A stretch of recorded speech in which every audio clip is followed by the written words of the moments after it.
नमस्कार दोस्तों, मेरा नाम है मनीष कुमार सिंह और स्वागत है आपका 4 पीएम महाराष्ट्र पे। दोस्तों, हेमंत सोरेन को जमानत मिली है और इस पर महाराष्ट्र में जो यूबीटी नेता हैं संजय राउत, उनका एक बहुत बड़ा बयान सामने आया है। उनका कहना है कि विपक्ष मजबूत इसीलिए मिली हेमंत सोरेन को जमानत। ये बात कही है संजय राउत ने और अब केजरीवाल को भी मिलेगी ऐसी वो उम्मीद जता रहे हैं। शिवसेना यूबीटी जो सांसद है संजय राउत ने 2024 के लोकसभा चुनाव नतीजों को लेकर प्रधानमंत्री नरेंद्र मोदी के खिलाफ हमला किया है। वहीं उन्होंने कहा कि झारखंड के पूर्व मुख्यमंत्री हेमंत सोरेन को जमानत इसीलिए मिली है क्योंकि इस वक्त देश में विपक्ष मजबूत है। झारखंड के पूर्व सीएम हेमंत सोरेन को जमानत मिलने पर राउत ने कहा कि यह राहुल गांधी के विपक्ष के नेता बनने और विपक्ष की बढ़ती ताकत से जुड़ा है।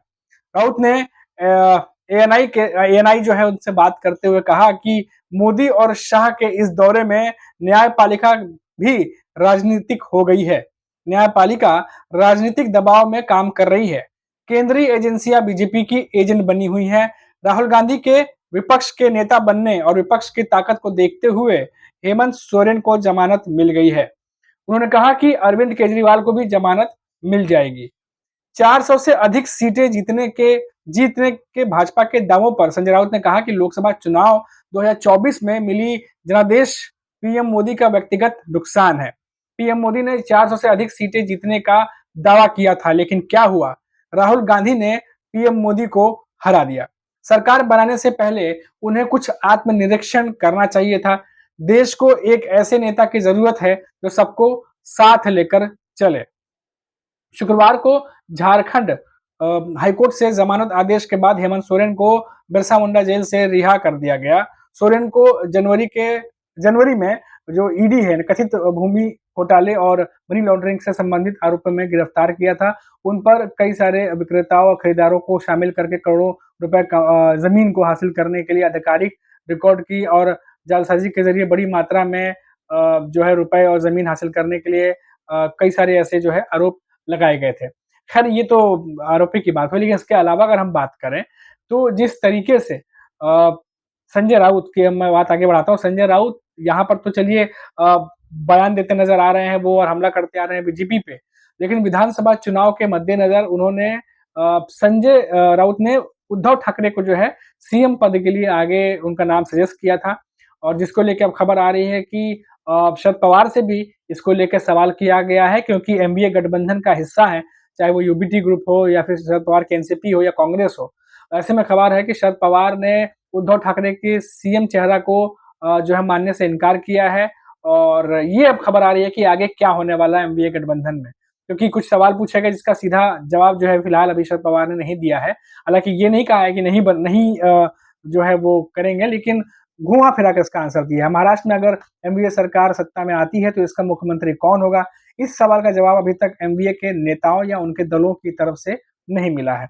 एक ऐसा सवाल है जिसको महाराष्ट्र की जनता भी जानना चाहती है। हालांकि शरद पवार ने उद्धव ठाकरे के एनडीए का सीएम चेहरा बनाने से इनकार कर दिया है। शरद पवार के इस बयान के बाद राजनीतिक हलकों में कई तरह की चर्चाएं हैं।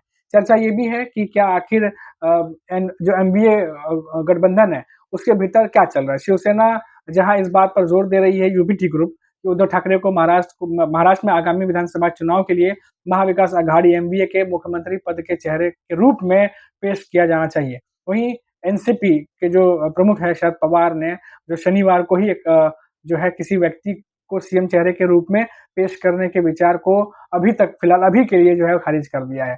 कोल्हापुर में पत्रकारों ने जब शरद पवार से पूछा कि शिवसेना सांसद संजय राउत ने इस बात पर जोर दिया है कि ठाकरे को जो उद्धव ठाकरे हैं उनको एनडीए के मुख्यमंत्री पद के चेहरे के तौर पर पेश किया जाना चाहिए।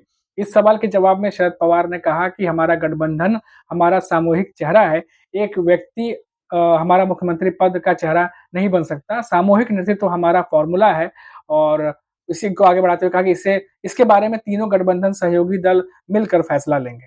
तो एनडीए के सभी जो दल हैं और जो बाकी जो प्रधानमंत्री नरेंद्र मोदी हैं उनका विरोध करने वालों को शामिल का आह्वान करते हुए पवार ने कहा कि हाल के लोकसभा चुनाव के दौरान पीडब्ल्यूपी और जो आप है या कम्युनिस्ट पार्टी हैं, उन्होंने उनकी मदद की है। हालाँकि एनडीए में हम 3 भागीदार हैं, लेकिन हमें इन सभी दलों को जो है शामिल करना चाहिए। मोदी का विरोध करने वाले सभी लोगों को एनडीए का हिस्सा बनाना चाहिए। मुख्यमंत्री पद के चेहरे के बारे में जो भी निर्णय लिया जाना है, वो चर्चा के माध्यम से और सभी को विश्वास में लेने के बाद लिया जाएगा। तो ये तमाम बातें जो है वो शरद पवार कहते दिखाई दे रहे हैं। लेकिन कुल मिलाकर देखा जाए तो एनडीए गठबंधन में 3 बड़े दल हैं, एक कांग्रेस है, एक शरद पवार की एनसीपी है और उद्धव यूबीटी ग्रुप है, उद्धव ठाकरे की यूबीटी पक्ष है।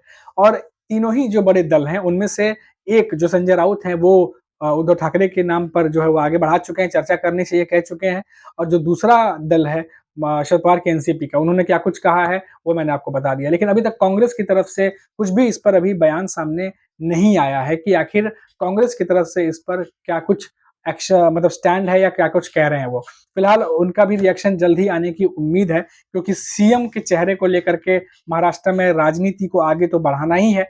और जैसा कि हमने देखा कि अभी महायुति की तरफ से भी अगर हम बात करें, तो उनकी तरफ से भी अभी सीट शेयरिंग को लेकर के या सीएम चेहरे को लेकर के कुछ नेताओं से पूछा गया था और घुमा फिरा के आंसर वहां से भी आया है कि जो दल हैं, बड़े दल हैं, उनकी बैठक होगी और केंद्र में जो बड़े नेता बैठे हैं, उनके सजेशन से और डिस्कशन करने के बाद ही महायुति भी बताएगी कि सीएम का चेहरा कौन होने जा रहा है। और हालाँकि अभी ये स्थिति महाराष्ट्र में बनी हुई है कि जो लगातार महाराष्ट्र में जो एनडीए गठबंधन है, चाहे वो शरद पवार हो, चाहे वो संजय राउत हो या फिर चाहे वो उद्धव ठाकरे हैं, वो लगातार महाराष्ट्र सरकार के साथ-साथ केंद्र सरकार को घेरने में लगे हुए हैं। महाराष्ट्र में बजट पेश हुआ, आपको पता ही है, हमने अपने रिपोर्ट्स में भी बताया कि क्या कुछ कहा गया है। और महाराष्ट्र में बजट को लेकर के जहां शरद पवार, संजय राउत और उद्धव ठाकरे तीनों ने जो है महायुति को घेरा है, महाराष्ट्र सरकार को घेरा है, वहीं जो लोकसभा सेशन चल रहा है उसको लेकर के भी लगातार शरद पवार और बाकी के जो नेता हैं वो भी हमलावर हैं केंद्र सरकार पर। तो चुनाव हालांकि फिलहाल खत्म हो गए हैं, लेकिन चुनाव के तुरंत बाद 3 सवा 3 महीने बाद महाराष्ट्र में ही विधानसभा चुनाव होने हैं सबसे पहले। और इसीलिए महाराष्ट्र की जो चुनावी सरगर्मियां हैं वो ठंडी होने का नाम नहीं ले रही, क्योंकि तमाम राजनेता जो हैं वो अभी अभी चुनाव की गर्मी से गुजरे हैं और तुरंत जो है तैयारियों में लग गए हैं विधानसभा चुनाव की। और ऐसे में क्योंकि तुरंत तुरंत एक पार्टी को एमवीए को बहुत फायदा पहुंचा है और महायुति को बहुत नुकसान पहुंचा है, तो ऐसे में एमवीए गठबंधन अब ये नहीं चाहेगा कि वो कहीं भी ढीले पड़े और विधानसभा चुनाव में भी प्रदर्शन अच्छा करके महाराष्ट्र में सरकार बनाए। वहीं महायुति की तरफ से अब ये कोशिश की जा रही है कि कैसे भी करके जो एमवीए है उसको रोका जाए और जो कुछ भी वो स्ट्रेटेजी और प्लानिंग के साथ आ रहे हैं उसको खत्म किया जाए। तो ये तमाम चीजें जो चल रही हैं वो महायुति की तरफ से चल रही हैं। तो अभी के लिए फिलहाल इतना ही और फिर लौटेंगे तो बात करेंगे महाराष्ट्र से किसी बड़ी खबर पर। तब तक आप देखते रहिए 4 PM महाराष्ट्र। मुझे दीजिए इजाजत। नमस्कार।